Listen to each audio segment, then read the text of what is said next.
विजय हा विकासाचा, विश्वासाचा आणि सुशासनाचा विजय आहे। बिहारची ओळख जंगल राज म्हणून होती, मात्र नितीश कुमार आणि मोदींच्या कार्याने ती ओळख आता पुसून काढली आहे, अशी प्रतिक्रिया भाजपचे नेते सुधीर मुनगंटीवार यांनी दिलेली आहे।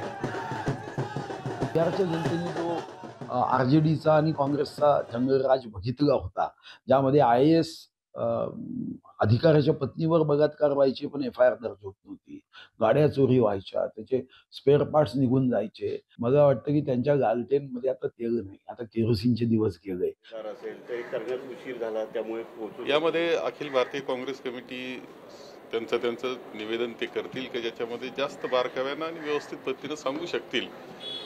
परंतु या सगळ्याला कारण मला जे वाटतं, जे महाराष्ट्रात घडलं तेच बिहारमध्ये घडलेलं दिसतं आहे। महाराष्ट्रात जे फंडे निर्णय प्रकारचे वापरले गेले ते तिथे वापरले गेले आहेत, ही वस्तुस्थिती त्यामध्ये दिसते आहे। जनतेला सुद्धा विचार करावा लागेल की आपली लोकशाही निकोप पद्धतीनं चाललेली आहे का, निरोगी आपली लोकशाही आहे का, कोणत्या पद्धतीनं या सगळ्या निवडणुका घेतल्या जातात आणि जिंकल्या जातात, याचा विचार जनतेने करावा लागेल आणि निरोगी लोकशाही करता आम्हाला लढाई कायम चालू ठेवावी लागेल। सर, पण महाराष्ट्रात झाल्यानंतर राहुल गांधींनी एवढ्या मोठ्या यात्रा काढल्या, मोर्चेजोरी होती, सावध राहा, सगळं काही, तरीही तुम्हाला बिहारमध्ये एवढा मोठा फटका बसतोय, तर तुम्हाला ते लोकांना पोचलेलं दिसत नाही? याचा अभ्यास करावा लागेल, आपलं चिंतन करावं लागेल, या बाबतीत मी नाकारत नाही। ही लढाई आम्ही जी करतो आहोत ती लोकशाहीसाठी करतो आहोत, निकोप लोकशाहीसाठी करतो आहोत, हे पहिलं लक्षात घेतलं।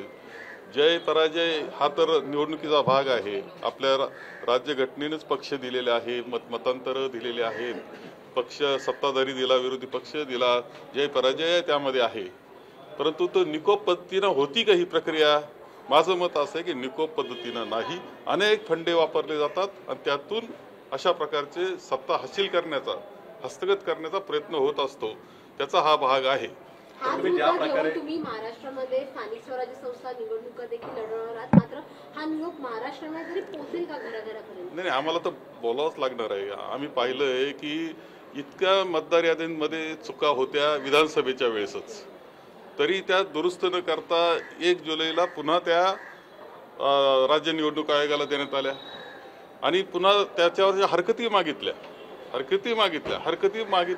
दिल्यानंतर त्या दुरुस्त व्हायला पाहिजे।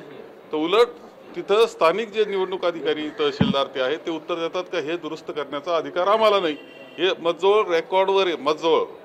आता हे अशा पद्धतीनं जर चालणार असेल तर दोष तर कायम ठेवूनच यांना पुढे जायचंय। म्हणजे ज्या पद्धतीचे अनेक त्यांनी गोष्टी केलेल्या आहेत त्या तशाच टिकून ठेवून पुढे जाण्याचा प्रयत्न त्यांचा आहे, हे स्पष्ट दिसतंय। तुम्ही आता म्हटला की आम्ही लढत राहू, पण अनेक लढाईमध्ये तुम्हाला अपयश येताना पाहायला मिळते, त्यामुळे त्याचं कुठेतरी नाही, असं आहे की ही लढाई आम्ही करतोय ती काही स्वार्थाची लढाई नाहीये, देशाच्या भवितव्याच्या, देशाच्या लोकशाहीची लढाई आहे। आपल्या राज्यघटना तिची टिकून ठेवण्याकरताची लढाई आहे, ती आम्हाला करावी लागणार आहे।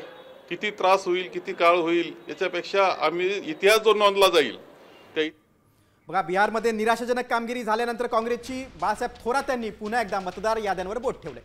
तर दुसरीकडे भाजपचा विजय हा लोकशाहीचा विजय आहे, अशी प्रतिक्रिया रवी राणा यांनी दिलेली आहे। राहुल गांधी पप्पू आहे पुन्हा सिद्ध झाला, असा जोरदार टोला रवी राणांनी लगावलाय।